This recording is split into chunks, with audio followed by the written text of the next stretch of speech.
Hello YouTube, W&J's Handy Dad here, and today we're going to tackle replacing this broken lug stud. Now I've been working on cars, not professionally but personally, for over 30 years, and this is the first time I've ever broken a lug stud. I literally do not know what was happening because I was loosening all the lug nuts and this one just kept turning and turning, and then all of a sudden, pow. So I don't know what was wrong with it, but it snapped. So what we're gonna have to do is take the caliper loose, take off the rotor, and see, as long as we can access the back of this, we should be able to push it through and then pull the replacement through, put it all back together. So those are the bolts that we got to remove to take the caliper loose. This wouldn't be necessary if you were just changing brake pads, but it's going to be necessary to remove the caliper completely from the rotor. Those are torqued down to 125 foot-pounds, so they're on there real tight. They're on probably 125 foot-pounds, plus they probably have Loctite. So you either need an impact wrench, or you can take your socket wrench, if you got one that can be hammered on, and basically put it on there and then hit it with the rubber mallet a couple times, and then it'll loosen up.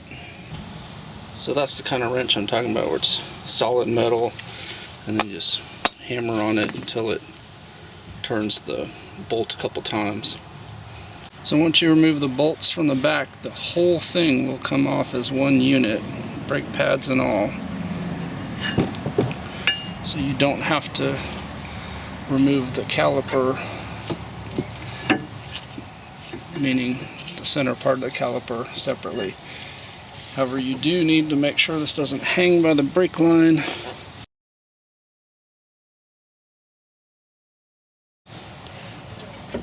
Now you may get lucky and this may just come right off, like mine is doing. If it won't come off, then obviously you're going to have to back off the parking brake. Obviously make sure your parking brake isn't set. That would be your first thing. And then, if you have to, there is a exposure in the back where you can rotate this to tighten or loosen it. So there's the little adjuster, and directly behind there, so on the rear side of the car, there's a rubber boot that gives you access to it. Put the car in neutral, and that allowed me to turn this, because I think this is going to be the area with the most clearance to replace this broken stud. So they say not to hammer them out, so I'm going to see if I can figure out a way to press it. If not, I may have to just hammer it.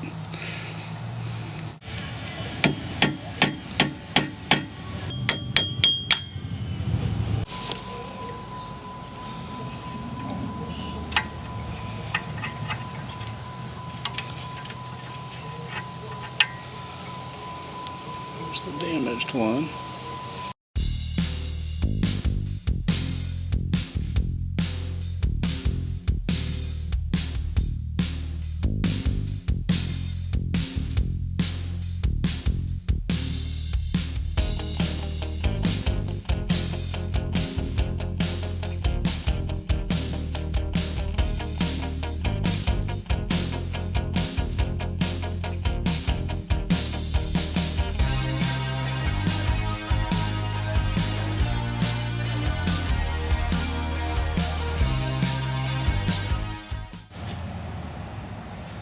Alright, I had one more lug stud that was kind of stripped out, and it's amazing, replacing the second one is so much easier than the first time you ever do this. So I have now in my lifetime replaced two, and no, I'm not sponsored by them, but why doesn't O'Reilly sponsor me?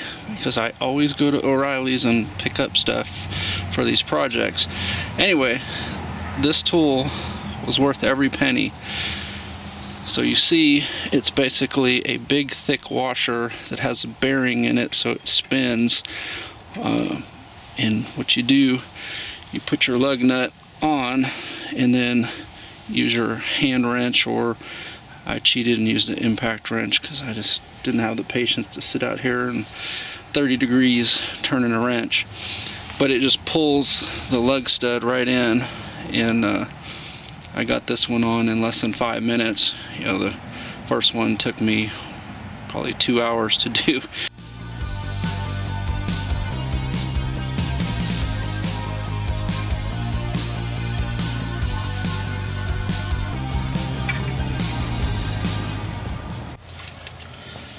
After you get the bolts on hand tight, then you want to torque them to 125 foot-pounds.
This is why I went ahead and replaced the lug nuts. You see the factory ones are loose, and so when you were trying to turn them, you weren't getting true torque, whereas the replacements are solid. Now, unfortunately, they're not totally solid. They're still a cap. So basically, what I understand is if you cut this piece off here, you just have an open lug nut, whereas they just press on this cap over it. So over time this will probably loosen up too. Now, your car may be different, but the one with the police wheel and then the police hubcap over it uses this one. It's a 611 259 Dorman, and the thread pattern's a M14 by 1.5. But I had a hard time finding these. Most of the lug nuts don't have this deep recessed area here, so like this part holds the plastic hubcap, and then that's going to hold the wheel on. So a lot of the ones I saw were basically just meant to, whereas it was basically cut off here so it would just hold a wheel, but not, it wouldn't hold the hubcap. The other thing you want to do is make sure you start these by hand and make sure you're not getting any resistance, because they are very easy to get cross-threaded, and if they're giving you a lot of resistance, when you torque them down, you're just going to tear up either the lug nut, the lug stud, or possibly both. So if you can't hand tighten that all the way down, then stop. Don't put your wrench on it, and definitely don't put an impact wrench on it. And then you torque them down to, depending on who you believe, somewhere between 95 and 105. So I usually go about 100. Never had a wheel fall off yet, so 100 seems to work. To be honest, I think as long as you're pretty close, I think the main point of using the torque wrench is having even pressure on all of your lug nuts so that you're not warping the rotors. It's not so much a precision of, oh my god, this one's 97 and it should have been 98. It's more that you have all of them pulling the same amount. Now obviously you don't want to have them all at 50 and they unthread, but you know, if you're at 95, 100, 105, you know, any of those should be acceptable.